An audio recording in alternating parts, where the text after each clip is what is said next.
يعني. وكمية كبيرة من الأسر اللي هاجرت قعدت في تركيا وقعدت في مصر، والآن في شوارع في مصر موجودة كبيرة جدا فيها كمية كبيرة من الناس اللي هم خاتين في بالهم تاني ما راجعين. وعلى ذكر مصر، أنا حاخرج من النص الليلة، وربما يكون الكلام ده يحاسب عليه في الإذاعة وما من ضوابط الحلقة، ممكن وسيلة كاتب لنا كلام هنا مرتب جدا، لكن أنا لما ذكرت مصر وقفت شوية، وعشان الواحد ما يقول الكلام جواه ويتوجع بيه وبراه، خلونا كلنا نتشارك في الموضوع ده ونشوف رأينا شنو ورأي حكومتنا شنو إذا كان في حكومة أصلا. قبل يومين أنا لقيت فيديو لقناة DMC أظنها، فبتتكلم عن برنامج برومو ترويجي لبرنامج في رمضان بيتكلم عن المواهب الغنائية الموجودة في حلايب وشلاتين. تمام،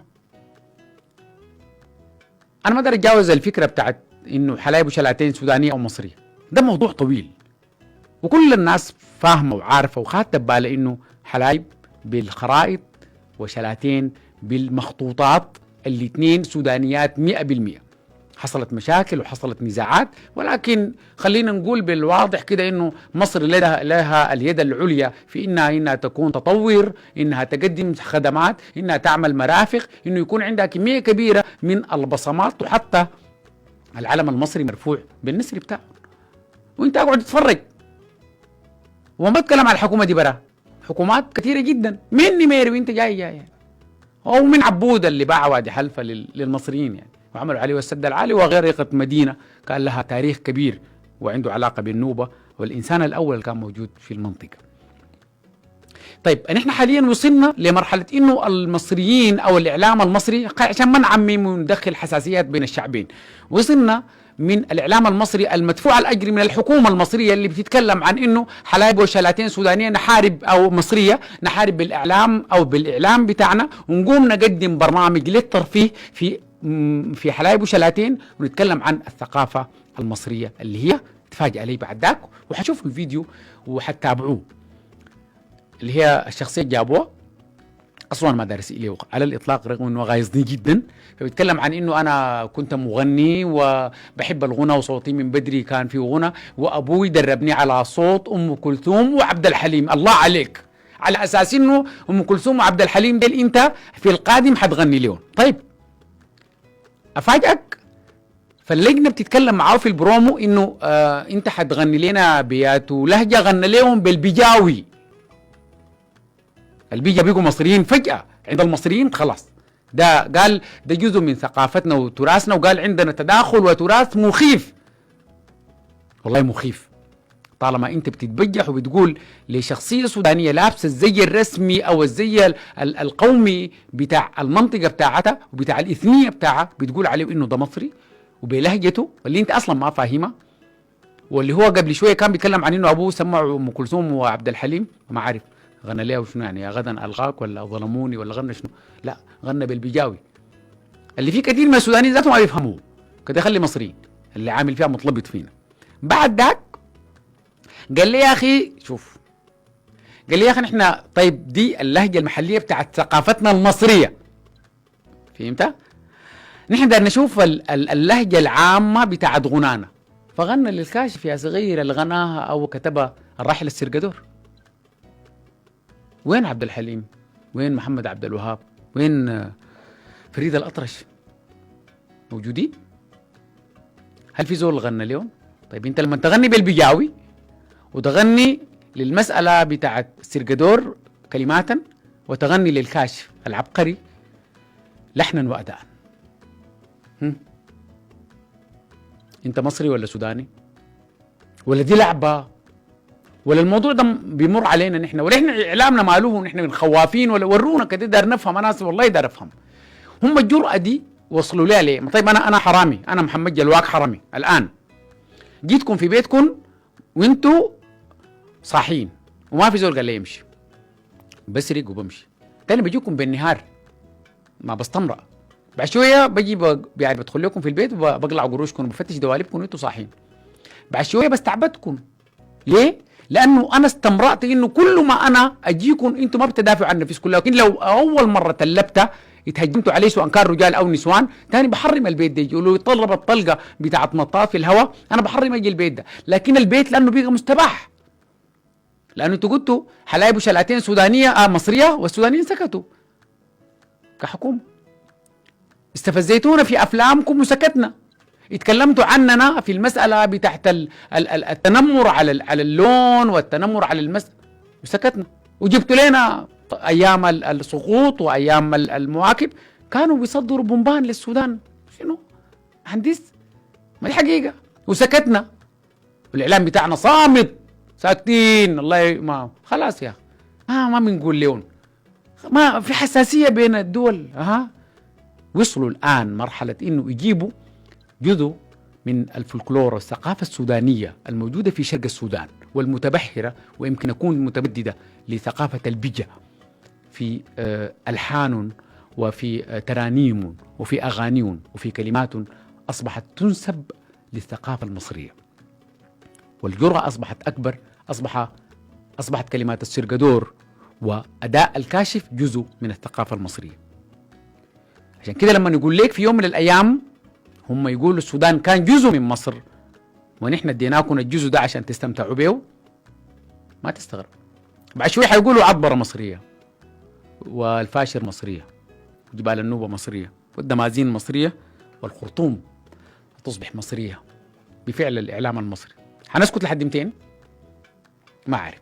ده جزء من ان احنا متغربين عن بلدنا جوا بلدنا. الغربة اللي انتم بتتباكوا فيها وانتم قاعدين في دول المهجر سواء كان غربا او شرقا او في اي من القارات بتاعت دول العالم الاول او الثاني، نحن متغربين في بلدنا لانه ما بنحبها. نحن متغربين في بلدنا لانه ما عندنا غيرة عليها. نحن متغربين في بلدنا لانه رابطين البلد بالحكومة، والحكومات تذهب ويبقى الوطن، والحكومات تذهب وتبقى كلمات موجودة في الحلق قصة ربما تبكي الشيوخ والكهول والنساء القدامى وهن يبكين على السودان وعلى عهدها، حوى الطقطاقة والسريرة ومبلين السنوسي. أنا ما بقول في الكلام ده عاطفي عشان اشتري من الناس كلمات عشان في يوم من الأيام نقول يا أخي محمد جلوات قال لنا كلام، لكن أعقلها وشوف إنه الفيديو ده موجود ومنتشر لبرومو. وقعوا عليك شنو؟ حنرد بأي طريقة. الحرب حرب إعلامية.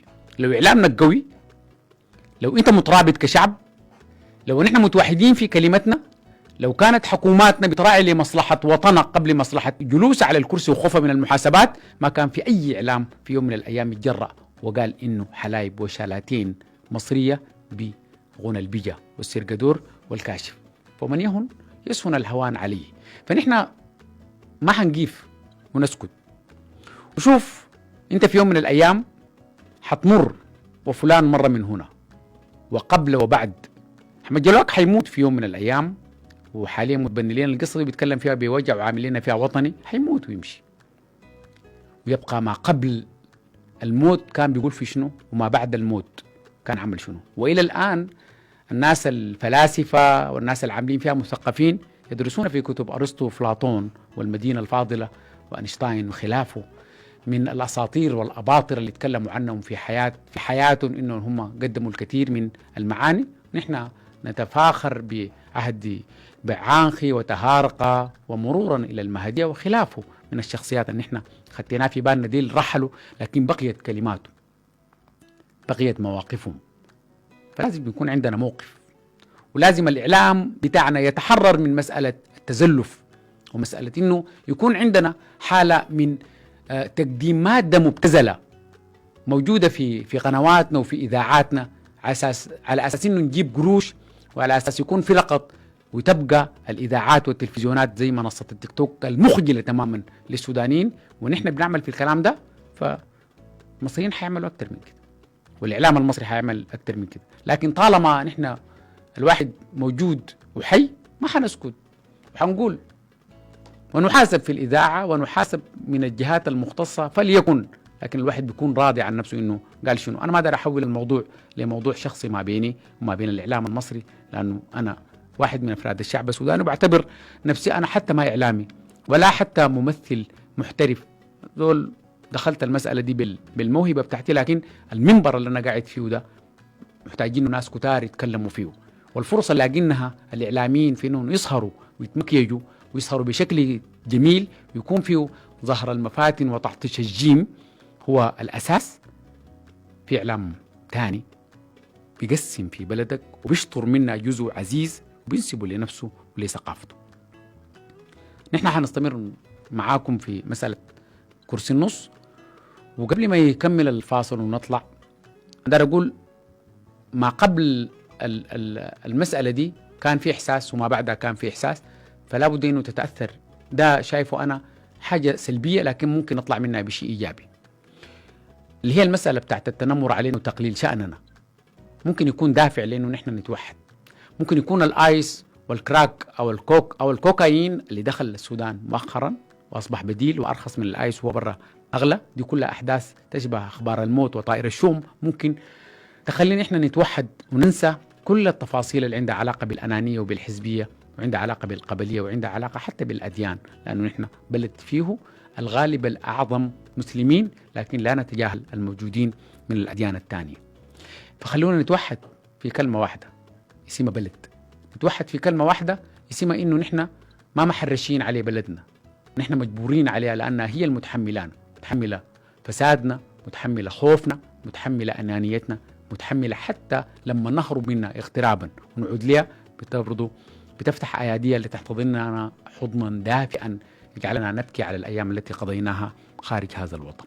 احنا قاعدين في مسألة بتاعت معادلة صعبة جدا، والرخص بتاع نحن مستهدفين ده خلوه.